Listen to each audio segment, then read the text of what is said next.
Enfin, nous avons le plaisir d'accueillir Madame Harry, donc conseillère d'arrondissement.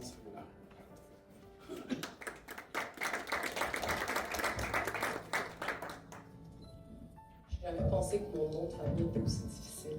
Elkov. Permettez-moi aussi des petites salutations protocolaires, chers dignitaires, Patricia, Natalio, chers collègues, chers partenaires du terrain.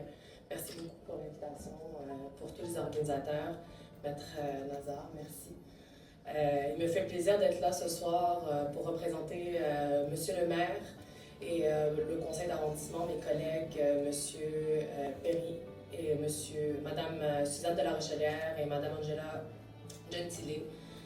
Vous savez, quand moi je me suis lancée en politique il y a 3 ans de ça, pour mon premier mandat, toujours j'ai voulu me présenter pour représenter la voix de la jeunesse à Saint-Léonard, tous les jeunes de Léonardois et Léonardoises, et notamment les jeunes de ma communauté étant d'origine tunisienne, quand mon père est venu s'installer au Québec il y a 50 ans, et quand il a choisi le Québec pour maison, il a pensé à nous pour un meilleur avenir. Et quand j'ai commencé ma carrière politique, j'ai été confrontée à toutes les situations qui sont problématiques dans mon arrondissement. Non seulement l'arrondissement, parce que je veux pas que Saint-Léonard, on n'a pas le monopole de la délinquance juvénile à l'arrondissement de Saint-Léonard.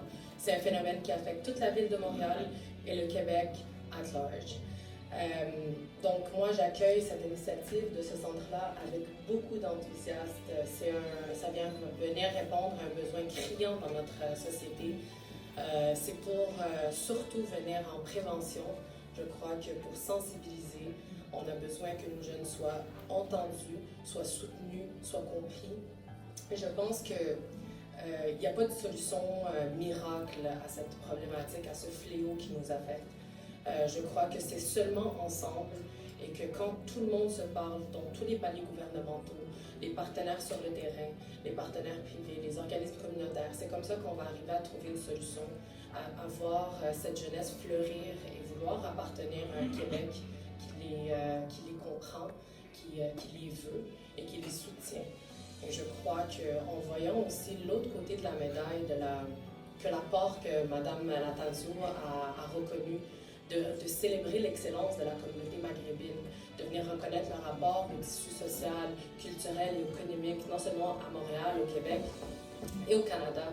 Je crois qu'on a écrit une grande part de cette histoire-là et on continuera à le faire. Et je pense que c'est seulement, encore une fois, en mettant main dans la main et en travaillant tous ensemble que nous pouvons le faire. Vous pouvez toujours compter sur notre support à Saint-Léonard.